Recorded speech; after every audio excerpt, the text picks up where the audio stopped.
when Abu Bakr, as head of the community, was coming toward the end of his life, he appointed Umar as his successor. Now, Umar was a noted warrior, but he was also noted as being a man of action rather than a man of deep and profound thought. He was a noted warrior, but he wasn't of a scholarly disposition. And so, therefore, he needed wise counsel to prevent him from falling into error.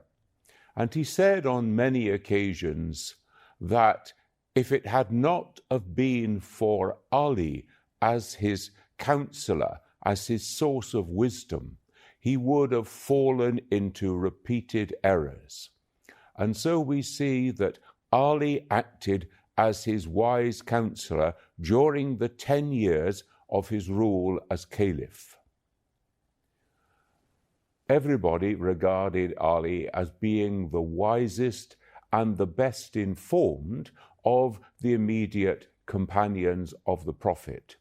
Even those who did not recognize him as being an imam and the successor of the Prophet, nevertheless had a high regard for his wisdom and wise counsel.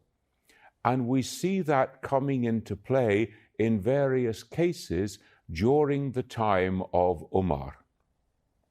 For example, there was an occasion when Umar was sentencing a woman to death for adultery. However, the woman was pregnant. And obviously then, if she had been executed, 2 lives would have been involved and lost, rather than just 1 life, than just hers. And so Ali was called in and wisely said that the judgment of Umar should be changed.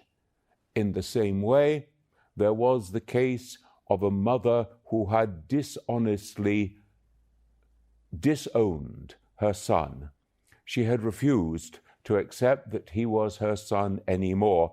And again, had it not have been for Ali, who gave wise counsel and sorted out these kind of issues, then the community would have fallen into deeper error. There was a famous occasion in which Umar declared that only a set mahr should be given when people got married.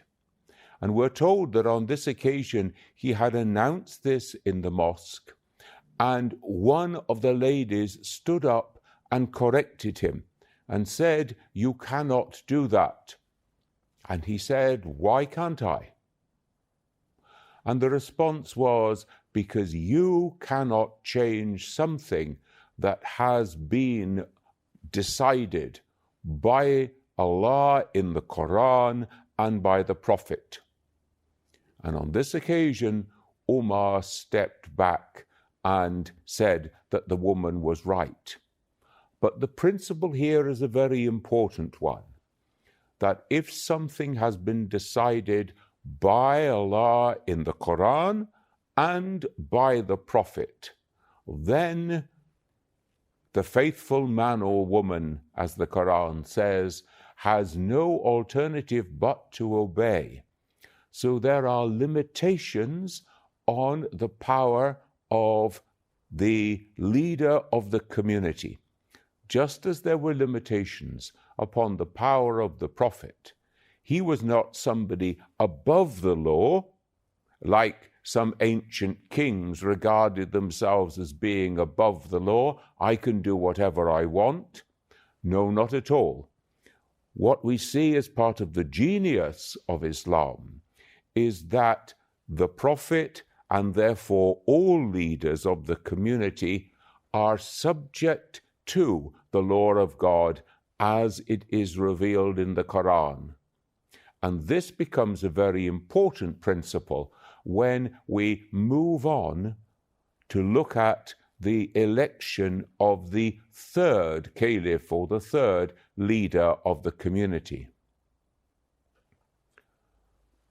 When Umar was coming towards the end of his life, he decided that he would appoint a consultative committee, a shura. They were to discuss between themselves and to agree who should be the caliph after him. Now, Umar nominated 6 people to sit on this shura, and all 6 came from the Quraysh. In other words, the whole community of the Ansar, the people of Medina, were excluded from the process. Only those who were from the Quraysh should be involved in the decision, and Umar left instruction that the 6 had to sort it out between themselves and to agree that one of those 6, should be the caliph after him. So it was a way of, if you like, fixing the succession. It can only be one of the 6. Umar chooses who are the 6, and it has to be then a consultation within that shura only to select one of the 6 who should succeed him.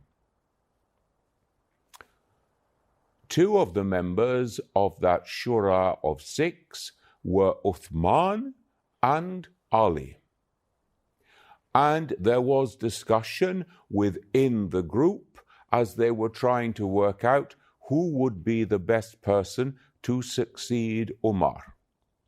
And in the end, the discussion came down to a decision between these 2, Uthman and Ali. Now, the crucial question was posed.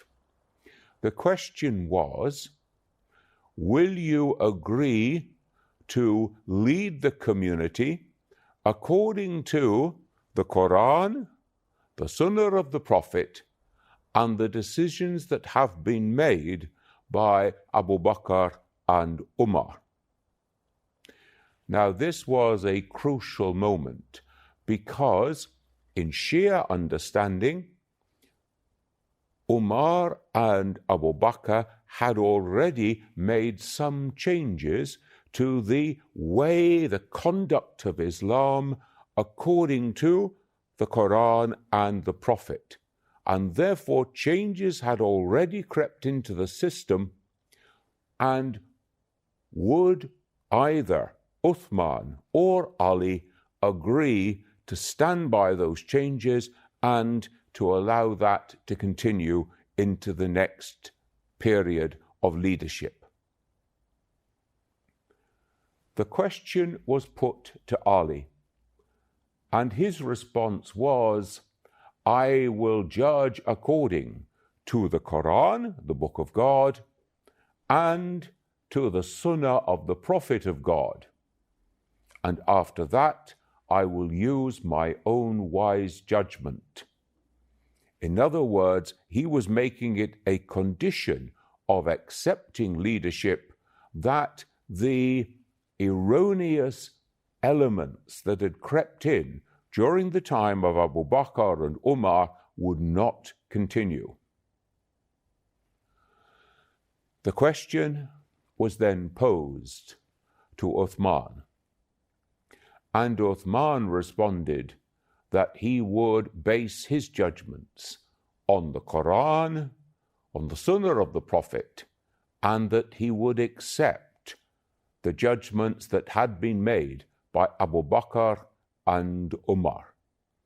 That became the decisive moment, because he then would continue in the path of his 2 predecessors.